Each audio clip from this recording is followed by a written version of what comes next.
Donc ma ville, Thuillard en 2050. J'ai fait sous forme de fleurs pour qu'à un moment elle puisse entièrement se refermer et rester à l'intérieur au moment soit de la nuit, soit au moment dès qu'il y a un danger. J'ai fait toutes les pales de la fleur en papier aluminium pour représenter des panneaux qui permettent de recharger toute la ville en électricité tout le long qui sont déployés. J'ai mis aussi des téléphériques qui sont reliés à la plus grande tour qui se trouve au centre de la ville, qui mènent la plupart des habitants à l'endroit là où ils veulent. Mais ils peuvent aussi passer par des endroits normaux. J'ai représenté ma ville en 2050, qui sera constituée de buildings pour la population, un panneau solaire dans le coin et une serre. Et à côté, il y aura des éoliennes. Sur l'autre côté, on a une station hydraulique et à côté, une usine de dessalement de l'eau de mer.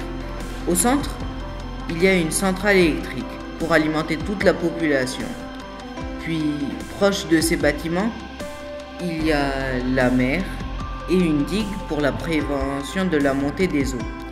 En haut de tous ces bâtiments, il y a des voies aériennes pour les voitures électriques et on a un ascenseur pour que les moyens de transport puissent atteindre ces voies. J'ai représenté un quartier en bord de mer. Alors j'ai mis des buildings avec des panneaux solaires et sur le côté j'ai mis une éolienne. Sur l'eau j'ai mis un bateau solaire et j'ai aussi placé une digue pour prévoir la montée des eaux et un pont pour rejoindre un fort relié à un port pour augmenter le commerce maritime de Thuillard. Mon projet représente une ville en 2050.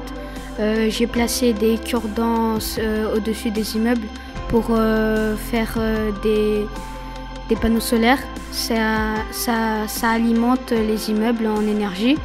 J'ai aussi mis des citernes à eau pour aussi alimenter la ville en énergie.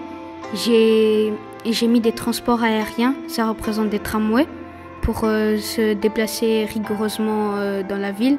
Par exemple, si on est en retard au travail, on pourrait utiliser ça.